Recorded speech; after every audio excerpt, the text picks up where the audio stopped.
l'espoir d'un bonheur futur. Quant à moi, je contemplerai ta face dans la justice. Je serai satisfait quand je me réveillerai de ta ressemblance. Psaume 17, verset 15. Il serait difficile de dire à qui l'Évangile doit le plus, à ses amis ou à ses ennemis. Il est vrai que, avec l'aide de Dieu, ses amis ont beaucoup fait pour lui. Ils ont prêché dans des pays étrangers, ils ont bravé la mort, ils ont ri avec mépris des terreurs de la tombe, ils ont tout risqué pour le Christ et ont ainsi glorifié la doctrine à laquelle ils croyaient. Mais les ennemis du Christ, sans le savoir, ont fait beaucoup, car en persécutant les serviteurs du Christ, ils les ont dispersés à l'étranger, de sorte qu'ils sont allés partout prêcher la parole. Oui, lorsqu'ils ont piétiné l'Évangile, comme une certaine herbe dont nous parlons en médecine, il a poussé d'autant plus vite. Et si nous nous référons aux pages des Écritures sacrées, combien de passages précieux leur devons-nous, sous Dieu, aux ennemis de la croix du Christ? Jésus-Christ n'aurait jamais prêché beaucoup de ses discours si ses ennemis ne l'avaient pas contraint à y répondre. S'ils n'avaient pas soulevé d'objection, nous n'aurions pas entendu les 12 phrases avec lesquelles il a répondu. Il en va de même pour le livre des psaumes. Si David n'avait pas été durement éprouvé par ses ennemis, s'il ne lui avait pas tiré dessus, s'il n'avait pas tenté de calomnier et de détruire sa réputation, s'il ne l'avait pas profondément affligé et poussé à crier dans sa détresse, nous aurions manqué nombre de ces précieuses paroles issues de son expérience, que nous trouvons ici, une grande partie des chants sacrés qu'il a composés après sa délivrance, et une grande partie de cette glorieuse déclaration de sa confiance en Dieu infaillible. Nous aurions perdu tout cela si la main de fer de l'angoisse ne le lui avait pas arraché. Sans les ennemis de David, il n'aurait pas écrit ces psaumes. Mais lorsqu'il fut pourchassé comme une perdrix dans les montagnes, lorsqu'il fut chassé comme une biche timide devant les chiens du chasseur, il attendit un moment, se baigna les flancs dans les ruisseaux de Siloé, allaita un peu au sommet de la colline, respira l'air du ciel, se leva et reposa ses membres fatigués. C'est alors qu'il rendit gloire à Dieu, qu'il cria à haute voix au puissant Jéhovah qui avait remporté la victoire pour lui. Cette phrase fait suite à une description des grands malheurs que les méchants infligent aux justes, dans laquelle ils se consolent avec l'espoir d'une félicité future. Quant à moi, dit le patriarche en levant les yeux vers le ciel, quant à moi, dit le chef traqué des cavernes d'Engédie, quant à moi, dit l'ancien berger qui allait bientôt porter la couronne royale, quant à moi, je contemplerai ta face dans la justice, je serai satisfait quand je me réveillerai à ton image. En examinant ce passage ce soir, nous remarquerons tout d'abord son esprit, puis son contenu, et enfin, nous terminerons en parlant du contraste qu'il implique. Tout d'abord, l'esprit de cette déclaration, car j'aime toujours examiner l'esprit dans lequel un homme écrit ou prêche. En fait, il y a beaucoup plus dans cet esprit que dans les mots qu'il utilise. Maintenant, selon vous, quel est l'esprit de ces mots? Quant à moi, je contemplerai ta face dans la justice, je serai satisfait quand je m'éveillerai à ta ressemblance.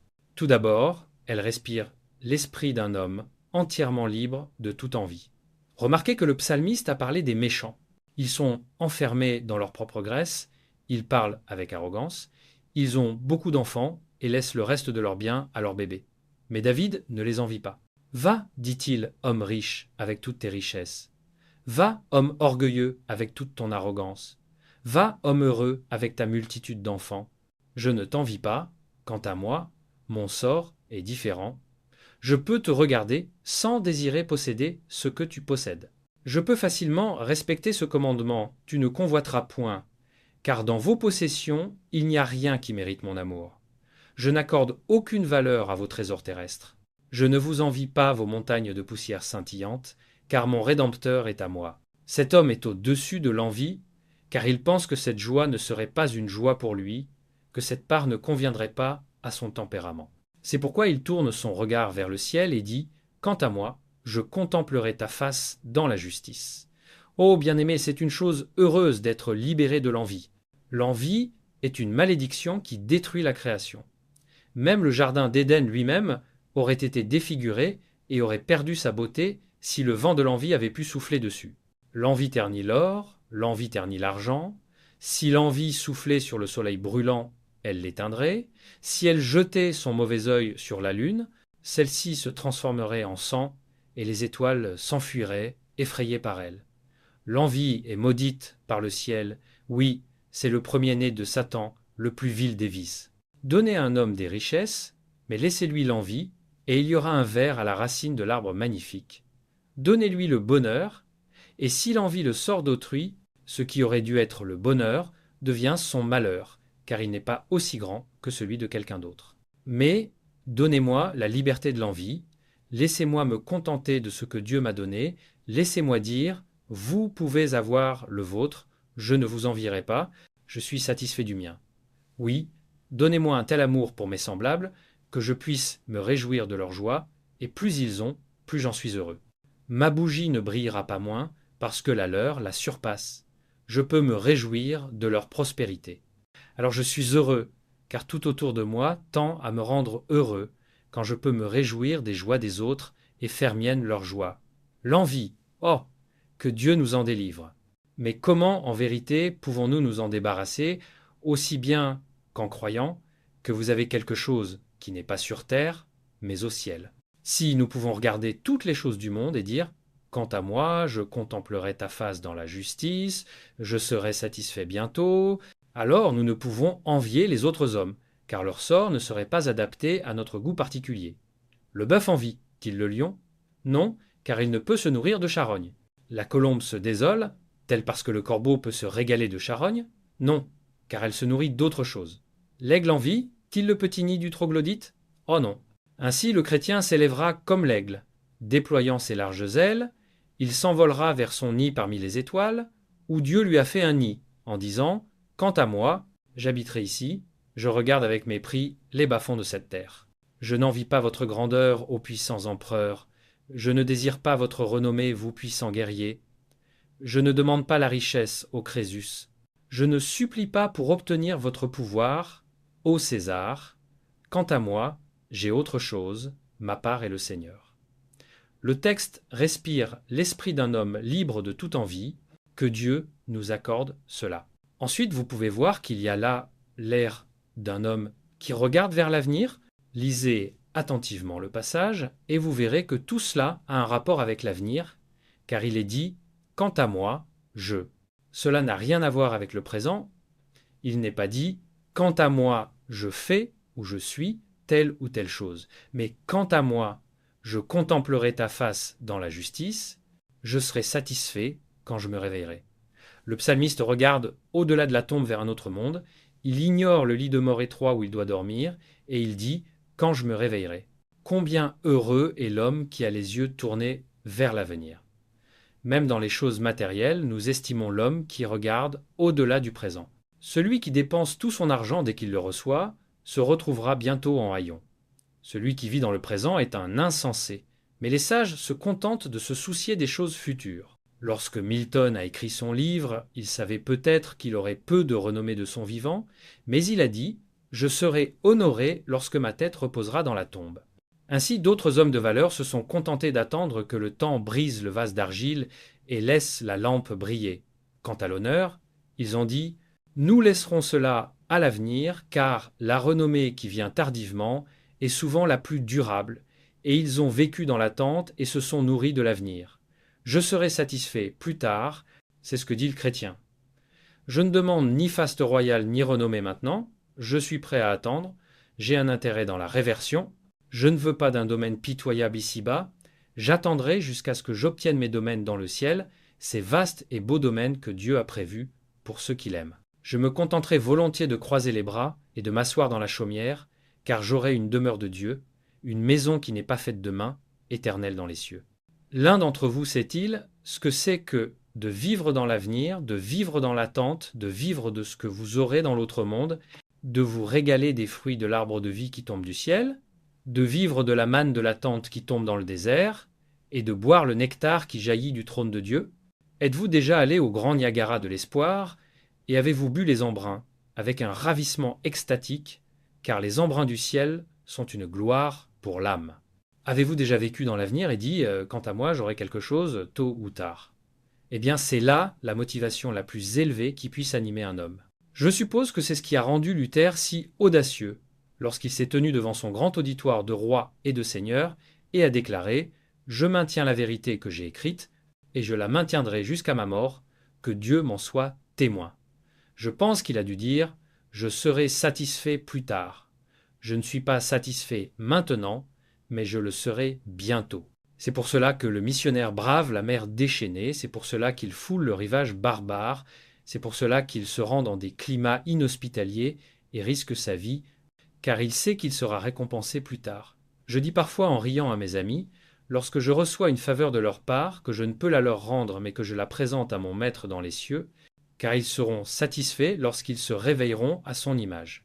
Il y a beaucoup de choses pour lesquelles nous ne pouvons espérer être récompensés ici-bas, mais qui seront rappelées devant le trône dans l'au-delà, non pas comme une dette, mais comme une grâce. Comme ce pauvre pasteur dont j'ai entendu parler, qui, se rendant à pied à une chapelle rustique pour prêcher, rencontra un ecclésiastique qui occupait une position bien plus riche. Il demanda au pauvre homme ce qu'il espérait recevoir pour sa prédication. « Eh bien, répondit-il, j'espère recevoir une couronne. »« Ah, dit le pasteur, je n'ai pas l'habitude de prêcher pour moins d'une guinée. »« Oh, dit l'autre, je dois me contenter d'une couronne, et de plus, je n'ai pas ma couronne maintenant, mais je dois l'attendre dans l'avenir. » Le pasteur ne se doutait pas qu'il parlait de la couronne de vie qui ne se flétrit pas. Chrétien, vise pour l'avenir, ne cherche rien ici-bas, mais attends-toi à briller lorsque tu viendras à la ressemblance de Jésus, avec lui, pour être admiré et pour t'agenouiller devant lui avec adoration. Le psalmiste avait les yeux tournés vers l'avenir. Et encore une fois, sur ce point, vous pouvez voir que David, au moment où il a écrit cela, était plein de foi. Le texte respire la confiance. « Quant à moi, dit David, sans aucun doute, je contemplerai ta face dans la justice, je serai satisfait quand je me réveillerai à ton image. » Si certains hommes disaient cela aujourd'hui, ils seraient traités de fanatiques, et ils seraient considérés comme présomptueux de la part de quiconque de dire « je contemplerai ta face, je serai satisfait », et je pense qu'il y a aujourd'hui dans ce monde beaucoup de gens qui pensent qu'il est tout à fait impossible pour un homme de dire avec certitude « je sais, je suis sûr, je suis certain ». Mais, bien aimé, il n'y en a pas un ou deux, mais des milliers et des milliers de membres du peuple de Dieu vivant dans ce monde qui peuvent dire avec une confiance assurée, sans en douter davantage, que de leur propre existence. « Je contemplerai ta face dans la justice, je serai satisfait quand je me réveillerai à ton image. » Il est possible, bien que ce ne soit peut-être pas très facile, d'atteindre cette position élevée et éminente où nous pouvons dire « je n'espère plus, mais je sais, je ne crois plus, mais je suis persuadé. J'ai une confiance heureuse. J'en suis sûr, j'en suis certain, car Dieu s'est manifesté à moi de telle sorte qu'il n'y a plus de si ni de peut-être, mais que c'est positif, éternel, cela sera. Je serai satisfait quand je me réveillerai à ta ressemblance. » Combien y en a-t-il ici de ce genre? Oh! Si vous parlez ainsi, vous devez vous attendre à avoir des ennuis, car Dieu ne donne jamais une foi forte sans une épreuve ardente. Il ne donnera jamais à un homme le pouvoir de dire sera sans le mettre à l'épreuve. Il ne construira pas un navire solide sans le soumettre à de très violentes tempêtes. Il ne fera pas de vous un puissant guerrier s'il n'a pas l'intention de mettre à l'épreuve vos compétences au combat. Les épées de Dieu doivent être utilisées. Les anciennes lames de Tolède du ciel doivent frapper l'armure du malin, et pourtant elles ne se briseront pas, car elles sont faites du véritable métal de Jérusalem, qui ne se cassera jamais. Oh, quelle joie d'avoir cette foi qui permet de dire « je le ferai ». Certains d'entre vous pensent que c'est tout à fait impossible, je le sais, mais c'est un don de Dieu. Et quiconque le demande l'obtiendra, et même le plus grand des pécheurs présents ici aujourd'hui, pourra peut-être dire, bien avant de mourir, « je contemplerai ta face dans la justice ». Il me semble voir le vieux chrétien. Il a été très pauvre. Il vit dans un grenier où les étoiles brillent entre les tuiles. Voici son lit. Ses vêtements sont en lambeaux et déchirés. Il y a quelques bûches dans l'âtre. Ce sont les dernières qui lui restent. Il est assis dans son fauteuil. Sa main paralysée tremble et frémit, et il est manifestement proche de la fin. Il a pris son dernier repas hier midi. Et tandis que vous le regardez, pauvre, faible et frêle, qui souhaiterait partager son sort. Mais demandez-lui, vieil homme, échangerais-tu ton grenier contre le palais de César? Vieil chrétien, abandonnerais-tu ces haillons pour la richesse et cesserais-tu d'aimer ton Dieu? Voyez comme l'indignation brûle dans ses yeux. Il répond, quant à moi, dans quelques jours, je contemplerai son visage dans la justice, je serai bientôt satisfait, ici je ne le serai jamais. Les troubles ont été mon lot, et les épreuves ont été ma part. Mais j'ai une maison qui n'est pas faite de main, éternelle dans les cieux. Faites-lui une offre généreuse, offrez-lui vos mains pleines d'or, donnez tout pour qu'il renonce à son Christ. Renoncer au Christ, dira-t-il, non, jamais. Tant que ma foi tiendra bon, je n'envierai pas l'or de l'avare. Oh, quelle chose glorieuse que d'être plein de foi et d'avoir la confiance de l'assurance, au point de dire « Je contemplerai ta face, je serai satisfait quand je me réveillerai à ton image. » Voilà pour l'esprit de David. C'est un esprit qui mérite d'être imité et qui est éminemment désirable. Mais maintenant, deuxièmement, le sujet de ce passage. Et ici, nous allons plonger dans ses profondeurs, avec l'aide de Dieu, car sans l'Esprit de Dieu, je me sens tout à fait incapable de vous parler. Je n'ai pas les dons et les talents qui qualifient les hommes pour parler, j'ai besoin d'une inspiration d'en haut, sinon je suis comme les autres hommes et je n'ai rien à dire. Que cela me soit donné, car sans cela, je suis muet. Quant au sujet de ce verset, il me semble qu'il contient une double bénédiction. La première est une contemplation, je contemplerai ta face dans la justice, et la seconde est une satisfaction, je serai satisfait quand je me réveillerai à ta ressemblance. Commençons donc par la première. David s'attendait à contempler la face de Dieu. Quelle vision cela sera, mes frères? Avez-vous déjà vu la main de Dieu? Je l'ai vue quand parfois il la place dans le ciel et l'assombrit de nuages. J'ai vu la main de Dieu parfois quand les oreilles de la nuit traînent les ombres de l'obscurité. J'ai vu sa main quand, lançant le coup de tonnerre, son éclair fend les nuages et déchire les cieux. Peut-être l'avez-vous vue d'une manière plus douce, lorsqu'elle déverse l'eau et l'envoie onduler en ruisseau, puis rouler en rivière. Vous l'avez vue dans l'océan tempétueux, dans le ciel parsemé d'étoiles, dans la terre parsemée de fleurs, et il n'y a pas un homme vivant qui puisse connaître toutes les merveilles de la main de Dieu. Sa création est si merveilleuse qu'il faudrait plus d'une vie pour la comprendre. Plongez-vous dans ses profondeurs, laissez ces moindres détails capter votre attention, puis prenez le télescope et essayez de voir des mondes lointains, et puis-je voir toute l'œuvre de Dieu? Contempler toute sa main?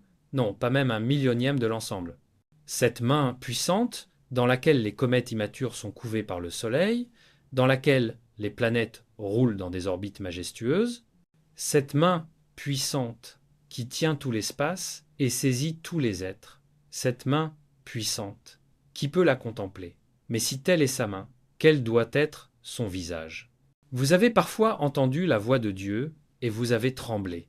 Moi-même, j'ai écouté avec crainte, mais aussi avec une joie merveilleuse, lorsque j'ai entendu la voix de Dieu, semblable au bruit de nombreuses eaux, dans les grands tonnerres. Ne vous êtes-vous jamais arrêté pour écouter, tandis que la terre tremblait et frémissait, et que les sphères elles-mêmes cessaient leur musique, tandis que Dieu parlait de sa voix grave et merveilleuse? Oui, vous avez entendu cette voix, et il y a une joie merveilleusement instinctive d'amour qui pénètre mon âme chaque fois que j'entends le tonnerre. C'est mon Père qui parle, et mon cœur bondit de joie en l'entendant. Mais vous n'avez jamais entendu la voix la plus forte de Dieu. Ce n'était qu'un murmure lorsque le tonnerre grondait. Mais si telle est sa voix, que doit-on ressentir en voyant son visage? David a dit « Je verrai ta face ». On dit du temple de Diane qu'il était si magnifiquement décoré d'or, si lumineux et si brillant, qu'un portier à la porte disait toujours à tous ceux qui entraient « Prenez garde à vos yeux, prenez garde à vos yeux, vous serez frappés de cécité si vous ne prenez pas garde à vos yeux. » Mais ô cette vue de la gloire, cette apparence grandiose, la vision de Dieu, le voir face à face, entrer au ciel et voir les justes briller comme des étoiles dans le firmament. Mais surtout, apercevoir le trône éternel. Ah, il est assis là. Ce serait presque un blasphème pour moi d'essayer de le décrire. Comme mes pauvres mots sont infiniment loin d'être à la hauteur de ce sujet puissant, mais contempler le visage de Dieu, je ne parlerai pas de l'éclat de ses yeux, ni de la majesté de ses lèvres, qui prononceront des paroles d'amour et d'affection, mais contempler son visage. Vous qui avez plongé dans les profondeurs de la divinité et qui vous êtes perdus dans son immensité, vous pouvez en parler un peu. Vous les méchants, qui avez vécu au ciel pendant ces 1000 ans, vous savez peut-être, mais vous ne pouvez pas dire ce que c'est que de voir son visage. Nous devons tous y aller, nous devons être revêtus d'immortalité, nous devons aller au-delà du ciel bleu et nous baigner dans le fleuve de la vie, nous devons survoler l'éclair et nous élever au-dessus des étoiles pour savoir ce que c'est que de voir le visage de Dieu. Les mots ne peuvent l'exprimer, je m'en tiendrai donc là. L'espoir du psalmiste était de pouvoir voir le visage de Dieu. Mais cette joie était mêlée d'une douceur particulière, car il savait qu'il verrait le visage de Dieu dans la justice. Je verrai ta face dans la justice. N'ai-je pas vu le visage de mon Père ici-bas ? Oui, je l'ai vu, à travers un miroir obscur. Mais le chrétien ne l'a-t-il pas parfois contemplé lorsque, dans ces moments célestes, la terre a disparu et que l'esprit est dépouillé de toute matière ? Il y a des moments où le matérialisme grossier s'éteint et où le feu éthéré qui brûle en nous s'embrase si haut qu'il touche presque le feu du ciel. Il y a des moments où, dans un endroit retiré, calme et libre de toute pensée terrestre, nous avons retiré nos chaussures. Parce que l'endroit où nous nous trouvions était une terre sainte et nous avons parlé avec Dieu. Tout comme Enoch a parlé avec lui, le chrétien a entretenu une communion intime avec son Père. Il a entendu ses murmures d'amour, il a ouvert son cœur, il a déversé ses chagrins et ses gémissements devant lui, mais après tout, il a senti qu'il n'avait pas contemplé son visage dans la justice. Il y avait tant de péchés pour obscurcir les yeux, tant de folie, tant de fragilité, que nous ne pouvions avoir une vision claire de notre Jésus. Mais ici, le psalmiste dit « Je contemplerai ta face dans la justice, lorsque ce jour illustre se lèvera, et que je verrai mon Sauveur face à face, je le verrai dans la justice. » Le chrétien au ciel n'aura pas la moindre tache sur son vêtement. Il sera pur et blanc. Oui, sur la terre, il est pur par le sang de Jésus et blanc comme les anges. Mais au ciel, cette blancheur sera plus apparente.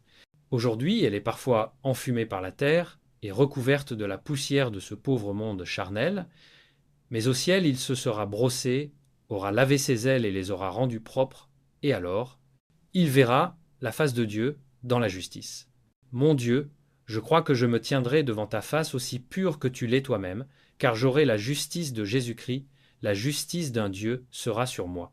Je contemplerai ta face dans la justice. Ô chrétien, peux-tu t'en réjouir ? Bien que je ne puisse en parler, ton cœur y médite-t-il. Contempler sa face pour toujours ? Se délecter de cette vision, certes, tu ne peux le comprendre, mais tu peux en deviner le sens.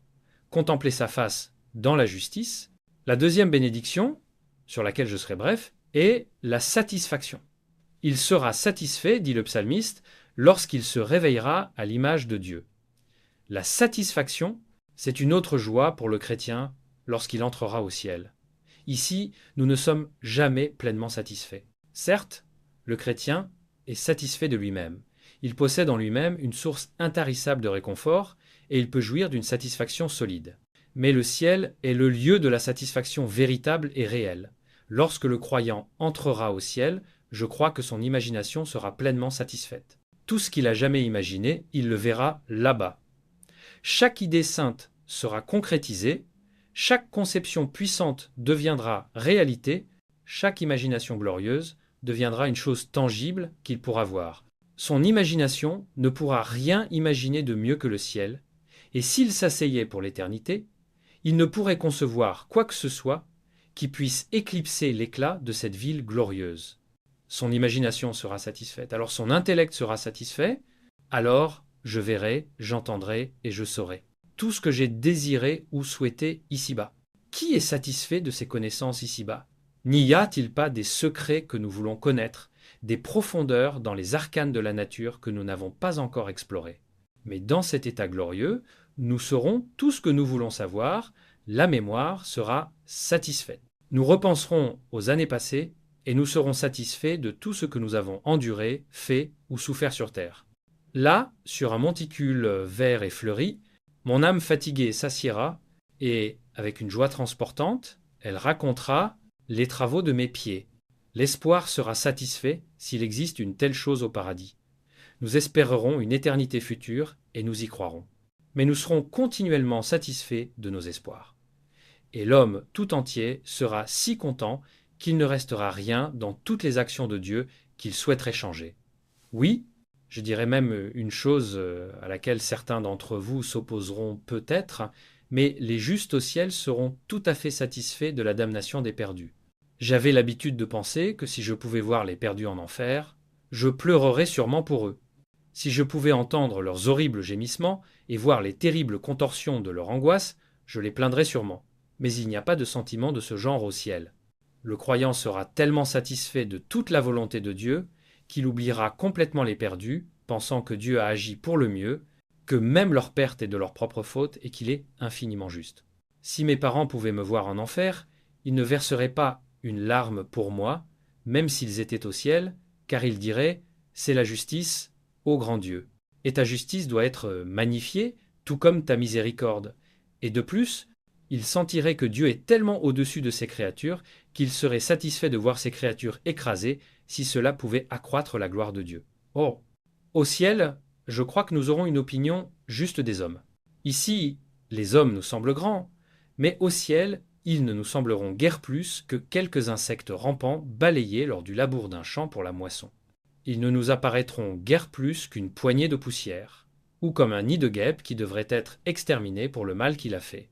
Ils nous apparaîtront comme des choses insignifiantes lorsque nous serons assis en haut avec Dieu, regardant les nations de la terre comme des sauterelles et considérant les îles comme des choses insignifiantes. Nous serons satisfaits de tout. Il n'y aura pas une seule chose à redire, je serai satisfait. Mais quand? Je serai satisfait quand je me réveillerai à ton image. Mais pas avant. Non, pas avant. C'est là qu'apparaît une difficulté. Vous savez qu'il y en a certains au ciel qui ne se sont pas encore réveillés à l'image de Dieu. En fait, aucun de ceux qui sont au ciel ne l'a fait. Ils n'ont jamais dormi en ce qui concerne leur âme. Le réveil fait référence à leur corps, et ils ne sont pas encore réveillés, mais somnolent encore. Ô terre, tu es la chambre à coucher des puissants défunts. Quelle immense maison de sommeil est ce monde. C'est un immense cimetière. Les justes dorment encore, et ils seront satisfaits au matin de la résurrection lorsqu'ils se réveilleront. Mais, diras-tu, ne sont-ils pas satisfaits maintenant? Ils sont au ciel? Est-il possible qu'ils puissent être affligés? Non, ils ne le sont pas. Il n'y a qu'une seule insatisfaction qui puisse entrer au ciel.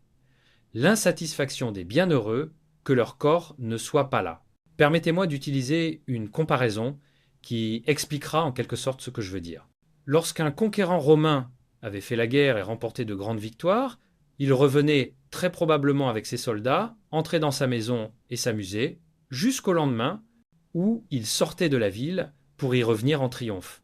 Or, les saints, pour ainsi dire, si je peux employer cette expression, se glissent au ciel sans leur corps. Mais le dernier jour, lorsque leur corps se réveillera, ils entreront dans leurs chars triomphaux. Et je crois voir cette grande procession où Jésus-Christ, en premier lieu, avec les hommes, couronné, avec son corps resplendissant et glorieux, ouvrira la marche. Je vois mon Sauveur entrer le premier. Derrière lui viennent les saints, tous applaudissant, tous jouant de leur harpe dorée et entrant en triomphe. Et lorsqu'ils arriveront aux portes du ciel, et que les portes s'ouvriront pour laisser entrer le roi de gloire, les anges se presseront alors aux fenêtres et sur les toits, comme les habitants lors des triomphes romains, pour les regarder passer dans les rues, et ils répandront sur eux les roses et les villes du ciel en criant Alléluia, Alléluia, Alléluia, le Seigneur Dieu Tout-Puissant règne. Je serai satisfait en ce jour glorieux lorsque tous ces anges viendront voir le triomphe et que son peuple sera victorieux avec lui. Une pensée ici ne doit pas être oubliée, c'est que le psalmiste dit que nous devons nous réveiller à l'image de Dieu. Cela peut se référer à l'âme, car l'esprit des justes sera à l'image de Dieu en ce qui concerne son bonheur, sa sainteté, sa pureté, son infaillibilité, son éternité et son absence de douleur. Mais je pense que cela se rapporte surtout au corps, car il est question du réveil, le corps doit être à l'image du Christ. Quelle pensée! C'est, et hélas, j'en ai eu trop ce soir, une pensée trop lourde pour être exprimée par des mots. Je dois me réveiller à l'image du Christ. Je ne sais pas à quoi ressemble le Christ, et j'ai du mal à l'imaginer. J'aime parfois m'asseoir et le regarder dans sa crucifixion. Peu m'importe ce que les hommes disent, je sais que parfois j'ai tiré profit d'une image de mon Sauveur mourant sur la croix. Et je le regarde avec sa couronne d'épines, son côté transpercé, ses mains et ses pieds ensanglantés, et toutes ces gouttes de sang qui pendent de lui. Mais je ne peux pas l'imaginer au ciel. Il est si brillant, si glorieux. Dieu brille tellement à travers l'homme, ses yeux sont comme des lampes de feu, sa langue est comme une épée à double tranchant, sa tête est couverte de cheveux aussi blancs que la neige, car il est l'ancien des jours, il lie les nuages autour de lui comme une ceinture, et quand il parle, c'est comme le bruit de nombreuses eaux. J'ai lu les récits du livre de l'Apocalypse, mais je ne peux pas dire ce qu'il est. Ce sont des phrases tirées des Écritures et je ne comprends pas leur signification. Mais quelle que soit leur signification, je sais que je me réveillerai à l'image du Christ. Oh, quel changement ce sera lorsque certains d'entre nous arriveront au ciel. Il y a un homme qui est tombé au combat avec la parole du salut sur les lèvres, ses jambes avaient été criblées de balles et son corps était couvert de cicatrices causées par des coups de sabre. Il se réveille au ciel et découvre qu'il n'a plus un corps brisé, mutilé, coupé, tailladé et blessé, mais qu'il est à l'image du Christ. Il y a une vieille matrone qui a titubé pendant des années, appuyée sur sa canne, le long de son chemin fatigant, le temps a creusé des sillons sur son front, hagarde et boiteuse, son corps est couché dans la tombe. Mais ô femme âgée, tu te relèveras dans la jeunesse et la beauté. Un autre a été difforme toute sa vie, mais lorsqu'il se réveille à l'image du Christ. Quelle que soit la forme de notre visage, quel que soit son contour, les beaux ne seront pas plus beaux au ciel que ceux qui étaient difformes. Ceux qui brillaient sur terre, sans égal, parmi les plus beaux, qui ravissaient les hommes du regard, ne seront pas plus brillants au ciel que ceux qui sont aujourd'hui ignorés et négligés, car ils seront tous semblables au Christ. Mais pour conclure, il y a ici un très triste contraste implicite. Nous allons tous nous endormir. Dans quelques années, où sera cette assemblée? Xerxès pleurait, car dans peu de temps, toute son armée aurait disparu. Comment pourrais-je rester ici et pleurer? Car dans quelques années, d'autres se tiendront à cette place et diront « Où sont nos pères? Bon Dieu, est-ce vrai? N'est-ce pas une réalité? Tout cela va-t-il être balayé? Est-ce une grande vision qui se dissout? Ah, c'est vrai. Ce spectacle disparaîtra bientôt et vous et moi disparaîtrons avec lui. Nous ne sommes qu'un spectacle, cette vie n'est qu'une scène sur laquelle les hommes jouent, puis nous passons derrière le rideau, nous nous démasquons et nous parlons avec Dieu. Dès l'instant où nous commençons à vivre, nous commençons à mourir. L'arbre qui servira à fabriquer votre cercueil pousse depuis longtemps. La terre est prête pour vous tous. Mais cette scène réapparaîtra bientôt. Un court rêve, une sieste précipitée, et tout ce spectacle reviendra. Nous nous réveillerons tous, et comme nous sommes ici maintenant, nous serons peut-être encore plus serrés les uns contre les autres. Mais nous serons alors tous sur un pied d'égalité, les riches et les pauvres, le prédicateur et l'auditeur. Il n'y aura qu'une seule distinction, les justes et les méchants.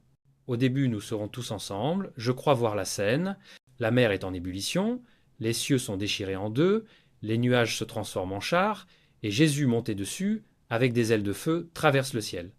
Son trône est prêt, il s'y assied. D'un signe de tête, il fait taire le monde entier. Il lève les doigts, ouvre les grands livres du destin et le livre de notre probation, où sont écrits les actes du temps. De ses doigts, il fait signe aux armées célestes. Divisez, dit-il, divisez l'univers. Plus vite que la pensée, toute la terre se divisera en deux. Où serai-je lorsque la division aura lieu? Je crois les voir tous divisés, et les justes à droite. Se tournant vers eux, d'une voix plus douce que la musique, il dit « Venez, vous avez progressé, continuez sur votre lancée, venez, cela a été l'œuvre de votre vie de venir, alors continuez. Venez et faites le dernier pas. Venez, vous qui êtes bénis par mon Père, héritez du royaume préparé pour vous depuis avant la fondation du monde. » Et maintenant, les méchants sont laissés seuls, et se tournant vers eux, il dit « Partez, vous avez quitté toute votre vie, c'était votre affaire de vous éloigner de moi. Vous avez dit « Éloigne-toi de moi, je n'aime pas tes voies ». Vous vous êtes éloigné, continuez, faites le dernier pas. Il n'ose pas bouger, il reste immobile. Le sauveur devient le vengeur. Les mains qui autrefois offraient la miséricorde saisissent maintenant l'épée de la justice.